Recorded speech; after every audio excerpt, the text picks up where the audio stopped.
ಧನುರ್ರಾಶಿ ವೈವಾಹಿಕ ವಿಚಾರವನ್ನು ಪ್ರಸ್ತಾಪ ಮಾಡ್ತೀರಿ. ಮದುವೆಯ ಮಂಗಳ ಕಾರ್ಯದ ಬಗ್ಗೆ ಒಂದಷ್ಟು ಮಾತುಕತೆಗಳು ನಡೆಯುವಂತಹ ದಿವಸ ಇದು. ಆದರೆ ಪ್ರಯೋಜನ ಏನಾದರೂ ಆಗತ್ತಾ ಅಂತ ಹೇಳಿ ಪ್ರಶ್ನೆ ಮಾಡಿಕೊಳ್ಬೇಕು. ಏನೂ ಪ್ರಯೋಜನಕ್ಕೆ ಬರೋದಿಲ್ಲ, ಸಮಯ ವ್ಯರ್ಥವಾಗುತ್ತೆ ಅಷ್ಟೇ. ಇಲ್ಲ ಸಲ್ಲದ ವಿಚಾರಗಳು ಮುನ್ನೆಲೆಗೆ ಬರುತ್ತೆ ಅನ್ನುವಂಥದ್ದು ಅದನ್ನು ಗಮನಿಸ್ಕೊಳ್ಳಿ. ಖಾಸಗಿ ಕ್ಷೇತ್ರದಲ್ಲಿ ಕೆಲಸ ಮಾಡ್ತಕ್ಕಂಥವ್ರಿಗೆ ಸಿಹಿ ಸುದ್ದಿ, ಏನೋ ಅನುಕೂಲತೆಗಳು, ಬಡ್ತಿ ಅಥವಾ ಇನ್ಯಾವುದು ಸಂಬಳ ಹೆಚ್ಚಾಯಿತು ಅಂತಲೋ, ಅಥವಾ ಹಿರಿಯರ ಪ್ರಶಂಸೆಗೆ ನೀವು ಮಾನ್ಯ ಮಾಡಿದರು ನಿಮ್ಮನ್ನು ಅಂತಲೋ, ಇವೆಲ್ಲವೂ ಕೂಡ ನಿಮಗೆ ಅನುಕೂಲವಾಗಬಹುದು. ಉದ್ಯೋಗದಲ್ಲಿ ಬಡ್ತಿ ಸಿಕ್ಕುವಂತಹ ಸಾಧ್ಯತೆ, ಮನಸ್ಸಿನ ಕೆಲವು ಅನುಮಾನಗಳು ನಿಜವಾಗ್ತಕ್ಕಂಥದ್ದು. ಯಾವುದೋ ವಿಷಯದಲ್ಲಿ ನಿಮಗೆ ಅನುಮಾನ ಇದೆ, ಕೊನೆಗೆ ನೋಡಿದ್ರೆ ಅದು ಸತ್ಯ ಆಗಿಬಿಡುತ್ತೆ. ಈ ರೀತಿಯ ಘಟನೆ ಈ ದಿವಸ ನಡೀಬಹುದು. ಸಭ್ಯ ನಡವಳಿಕೆ ಏನಿದೆ ನಿಮ್ಮದು, ಅದು ಬೇರೆಯವರಿಗೆ ಇಷ್ಟ ಆಗುತ್ತೆ, ಎಲ್ಲರಿಗೂ ಇಷ್ಟ ಆಗಬೇಕು ಒಳ್ಳೆಯದಾಗಿ ನಡ್ಕೊಂಡ್ರೆ. ಆದರೆ ಅದು ಸ್ವಾಭಾವಿಕವಾಗಿರಲಿ ಎನ್ನುವಂಥದ್ದು. ಕೆಲಸವನ್ನು ಏಕಾಗ್ರತೆಯಿಂದ ಮಾಡಿ, ಯಾವ ಕೆಲಸವನ್ನು ಮಾಡ್ತಿದ್ದೀರೋ ಆ ಕೆಲಸದ ಮೇಲೆ ನಿಮ್ಮ ಪರಿಪೂರ್ಣವಾದಂತಹ ಗಮನ ಇರಲಿ. ಗಮನ ಇಟ್ಟು ಮಾಡಿದಂತಹ ಕೆಲಸ ನಿಮ್ಮ ಗೌರವವನ್ನು ಇನ್ನಷ್ಟು ಮತ್ತಷ್ಟು ಹೆಚ್ಚು ಮಾಡುತ್ತೆ. ಕಾರಣ ಕೆಲಸದ ಗುಣಮಟ್ಟ ಹೆಚ್ಚಾಗುತ್ತೆ. ಇದೆಲ್ಲವನ್ನು ಗಮನಿಸ್ಕೊಳ್ಬೇಕು. ಮಹಾವಿಷ್ಣುವನ್ನು ಪ್ರಾರ್ಥನೆ ಮಾಡಿ. ಶುಭವಾಗಿ. ಮಕರ ರಾಶಿ ದಾಂಪತ್ಯ ಜೀವನ ಏರಿಳಿಕೆಯಿಂದ ಕೂಡಿರುತ್ತೆ. ಇವತ್ತು ಒಬ್ಬರು ಹೇಳಿದ್ದು ಮತ್ತೊಬ್ಬರಿಗೆ ಸರಿ ಅಂತ ಹೇಳಿ ಅನ್ನಿಸದೇ ಇರತಕ್ಕಂತಹ ಸಂದರ್ಭಗಳು ಹೆಚ್ಚಾಗಿರುತ್ತೆ. ವಿದ್ಯಾರ್ಥಿಗಳ ಪ್ರಯತ್ನಕ್ಕೆ ಅಡಚಣೆಗಳು ಹೆಚ್ಚಾಗಿರೋದ್ರಿಂದ ತುಂಬ ಬೇಸರವಾಗುತ್ತೆ. ಓದಬೇಕು ಅಥವಾ ಇನ್ನೇನೋ ಓದಿಗೆ ಪೂರಕವಾದಂತಹ ಸಾಧನೆ ಮಾಡಬೇಕು ಅಂತ ಹೇಳಿ ಹಲವಾರು ರೀತಿಯಲ್ಲಿ ಪ್ರಯತ್ನಗಳನ್ನು ಮಾಡ್ತಾ ಇದ್ರೆ, ಆ ಪ್ರಯತ್ನಗಳಿಗೆಲ್ಲ ಅಡ್ಡಿ ಅಡ್ಡಿ ಅಡ್ಡಿ ಅಂತ ಹೇಳಿ ಆದರೆ ಅದು ತುಂಬ ಮನಸ್ಸಿಗೆ ಬೇಸರವನ್ನು ಉಂಟು ಮಾಡ್ತಕ್ಕಂಥದ್ದು. ಸರಿಯಾದಂತಹ ಮಾರ್ಗದರ್ಶನ ನಿಮ್ಮ ಪ್ರಯತ್ನಕ್ಕೆ ಸಿಕ್ಕಿದರೆ ಅದು ಅನುಕೂಲವಾಗುತ್ತೆ. ಹಾಗಾಗಿ ಯಾರು ಯೋಗ್ಯವಾದಂತಹ ಮಾರ್ಗದರ್ಶಕರಿದ್ದಾರೆ ಅವರ ಆಶ್ರಯವನ್ನು ಪಡೆಯಿರಿ ಅನ್ನುವಂಥದ್ದು ಸಲಹೆ. ಹೆಣ್ಣು ಮಕ್ಕಳಿಗೆ ಆರೋಗ್ಯದ ಸಮಸ್ಯೆ ಕಾಡುವಂಥದ್ದಿದೆ. ವೃತ್ತಿಪರವಾಗಿ ಅನುಕೂಲ ಆದಾಯಗಳು ನಿಮ್ಮನ್ನು ಅರಸಿಕೊಂಡು ಬರ್ತಕ್ಕಂಥದ್ದು.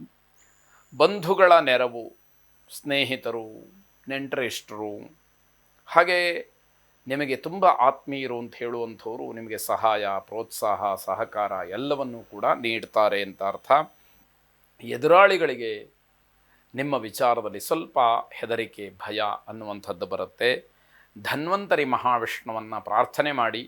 ಶುಭವಾಗಿ. ಕುಂಭರಾಶಿ ಅನುಚಿತವಾದಂತಹ ಕೆಲವು ಕೆಲಸಗಳ ವಿಚಾರವನ್ನು ಮಾಡಿ ಆ ಅನುಚಿತವಾದಂತಹ ಕೆಲಸಗಳನ್ನು ದೂರ ಮಾಡಿ ಆ ರೀತಿಯ ನಿರ್ಧಾರಕ್ಕೆ ಬನ್ನಿ ಅನ್ನುವಂಥದ್ದು. ಈ ದಿವಸ ಆದಾಯಕ್ಕಿಂತ ಖರ್ಚು ಹೆಚ್ಚಾಗಿರುತ್ತೆ.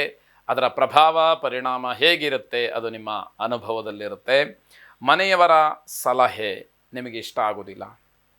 ಮನೆಯವರು ಏನೋ ಹೇಳ್ತಾರೆ ತಿಳುವಳಿಕೆ ಎನ್ನುವ ರೀತಿಯಲ್ಲಿ ಅಥವಾ ನಿಮ್ಮನ್ನು ಎಚ್ಚರಿಸುವ ರೀತಿಯಲ್ಲಿ, ನಿಮಗೆ ಜ್ಞಾಪಿಸುವ ರೀತಿಯಲ್ಲಿ, ಅವರು ಯಾರೇ ಹೇಳಿದ್ದು ಕೂಡ ನಿಮ್ಮ ಮನಸ್ಸಿಗೆ ಹೋಗೋದಿಲ್ಲ.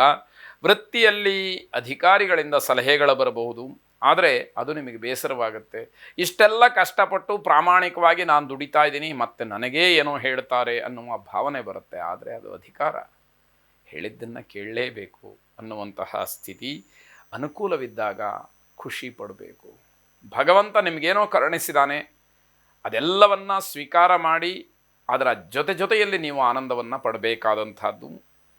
ದೈವಭಕ್ತಿ ಇರಲಿ, ಸಂಕಟದಿಂದ ಪಾರಾಗ್ತೀರಿ. ನಂಬಿಕೆ ಇರಲಿ, ಅಪನಂಬಿಕೆ ಬೇಡ, ಮೂಢನಂಬಿಕೆ ಬೇಡ. ಯಾವುದನ್ನು ನೀವು ನಂಬ್ತೀರಿ ಅದನ್ನು ಬಲವಾಗಿ ನಂಬುವಂತಹ ಮನಸ್ಥಿತಿಯಲ್ಲಿ ಇರಿ. ಗಾಯತ್ರಿ ಮಂತ್ರವನ್ನು ಶ್ರವಣ ಮಾಡಿ. ಶುಭವಾಗಿ. ಕೊನೆಯದಾಗಿ ಮೀನರಾಶಿ ಅನೇಕ ವಿಚಾರಗಳಲ್ಲಿ ಮನಸ್ಸು ವಿಚಲಿತವಾಗುತ್ತೆ. ಮನಸ್ಸನ್ನು ಕೇಂದ್ರೀಕರಿಸ್ತಕ್ಕಂತಹ ಶಕ್ತಿ ಮತ್ತು ಧಾರಣಾ ಶಕ್ತಿ ಕಡಿಮೆ ಆಗ್ತಾ ಹೋಗುತ್ತೆ.